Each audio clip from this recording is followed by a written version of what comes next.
Going to be over the new properties. Okay, so properties day 2.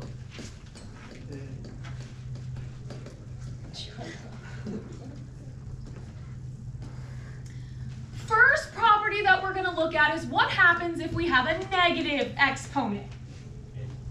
Now, you had a problem with a negative exponent in your homework last night, but we haven't talked about negative exponents yet, so we just left it as that. We didn't know anything else. Negative exponents sort of function in the same idea of getting an answer of 4/8. Would we ever leave an answer of 4/8 as 4/8? No, we would simplify it to 1/2. Right? We get it in its simplest reduced form, which is the same idea that we want to use when we're talking about negative exponents. Okay, so for a negative exponent, if we have something like x to the -3rd, okay, this negative is sort of like a blinking light, saying, hey, pay attention to me. I'm not in simplified form. This isn't how I want to be written. So it's not right for it to be negative. Oh, right. We wouldn't ever leave a negative in our final answer. And what that negative does is shocking, right? It doesn't function like it usually does. It actually tells us a location. That negative says, hey, I'm in the wrong location. I want to be moved to the other side of the fraction. Okay, so right now, even though we don't see a fraction, can we agree that this really could be written over 1? Yes. And that x to the -3rd is in the top of the fraction. Okay, but because it's negative, it's saying, hey, move me. I'm not happy here. Move me to the other side of the fraction. So move me from the top to the bottom. Now, if it was on the bottom to start with, we would move it to the top. And once we move it, it's now in its proper location and the negative comes off. Now, we can't just write a number with nothing in the numerator. So what's our space filler? 1. So do we keep the negative out then? Yep, because that negative was giving us a location. We followed the direction. We did it. Check. It's used. Okay, so a negative exponent tells us to move the exponent and its base. So the exponent and base to the other side of the fraction. So from the top to the bottom or from the bottom to the top.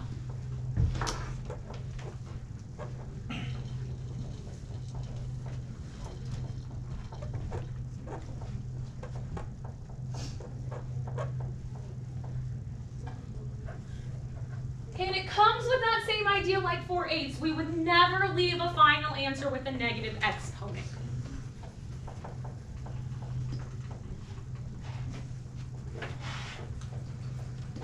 So if we have something like y to the -2, what would we turn that into? 1 over y to 2. 1 over y squared? Oh, yeah. Right? It was in the top. So you can read it as y to the 2nd or y to the 2 or whatever. Okay, it was in the top. That negative said, hey, I'm not happy here. Move me. Now, the big key with this is that we have to make sure we're only moving the exponent and the base. Because there can be other things happening in a problem that aren't getting the negative exponent. So, for example, we could have 3a to the -5th. So it would be... That 3 does not have a negative exponent. Everything has an exponent, so it does have an exponent. What's the exponent on this 3? 1. A 1.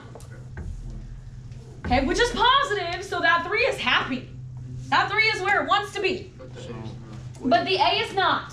So the only thing that is moving is the a to the -5, So it would be 3. and it's moving to the bottom. And the 3, right? Right? The 3 is staying put. So we're getting 3 over a to the 5th.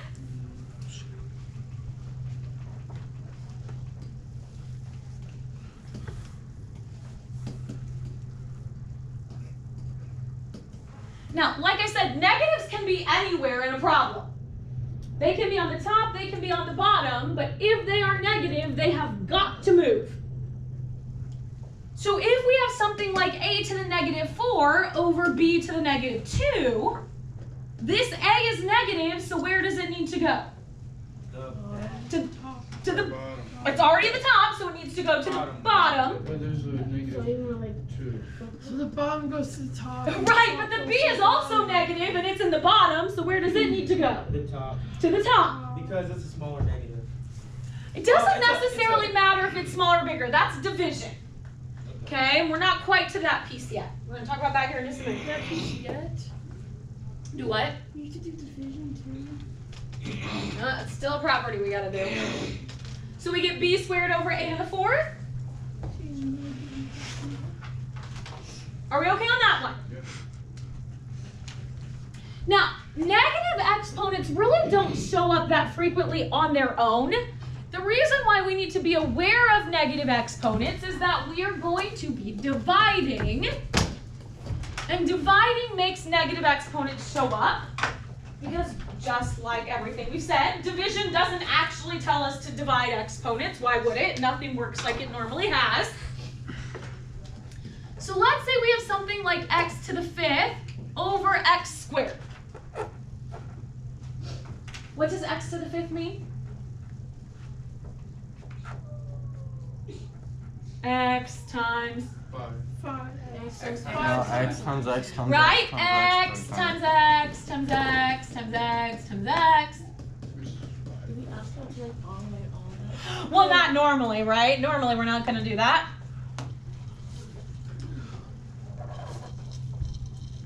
What does 2 over 2 reduce to? 1. 1. What does 7 over 7 reduce to? 1. What does 100 over 100 reduce to? 1. What does x over x reduce to? 1. 1. So this x over x right here cancels out and reduces to 1. So does this. And this x over x cancels out and reduces to 1. And so we're left with x to the Third. third. And what does it look like we were doing with those exponents?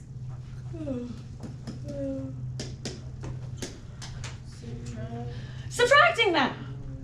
Okay, so when we divide, just like before, we're going to have to divide or reduce the coefficients because that's a normal number, normal property. And we are going to subtract the exponents. Which is 3. Oh, I should put base. So just like yesterday, right, that fine print is that the base has to match. An x can only go with an x, a y can only go with a y type of thing.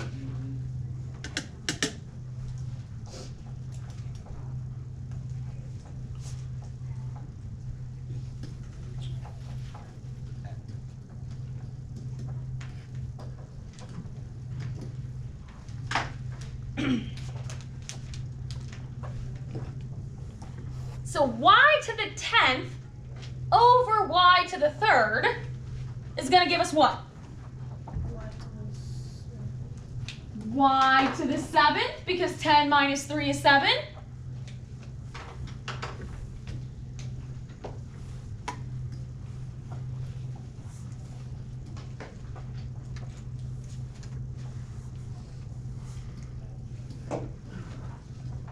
So are we just dividing the exponents, so 10 divided by 3? No, we're subtracting. Uh-huh. So 10 minus 3. Okay, so how about a squared over a to the 6th? Okay, so 2 minus 6 is -4. -4. But what did we just say about negative exponents? So it's 1 over a over 4. 1 over a. Right? Because we can't leave it with a negative exponent. Now, typically what happens is my students who think that their pencil lead is like gold and they don't want to waste it, this is like an extra step to write down. Okay, and it is a lot of extra steps when we have multiple pieces happening. And so students will tend to just sort of get in the idea that a negative is a location. It's telling us a location. So as long as we are subtracting in the correct order and we're doing top minus bottom, if we subtract and we get a negative number, that negative is telling us to write it on the bottom. We're not going to write down the negative because it's just a location. Okay, if we subtract and we get a positive, we'll write it in the top. My students usually have no problem with this. The biggest most common mistake that I see has nothing to do with the exponents and has everything to do with basic math. They like forget how to reduce a fraction or to subtract basic numbers. I have no idea. Okay, so let's say we have 3x squared y to the 7th over 24x to the 5th y to the 3rd. What does 3 over 24 reduce to? Yeah, and there come out the calculators. 1 over 6. 1 over 8. 1 over 8. If you don't know this, you might have to pick up your calculator and do the 3 ABC 24. That's the math that my students miss. Okay, so now let's do exponents. 2 minus 5 is? -3. -3. So where am I going to write it? The top or the bottom? Bottom. Bottom. I'm not writing the negative. And what's 7 minus 3? Which is positive. So I'm writing it on the top. Now, I realize we're getting close to time. We have one property left and it is super basic. Like super, super, super, super basic. The last one is the 0 exponent. It's not even in your homework tonight because it's so simple. So you're giving us a challenge, and I like that. Well, I don't even know if this counts, but this says anything to the 0 power is 1. I mean, it just is. It's a definition. If something has an exponent of 0, it equals 1. That was simple.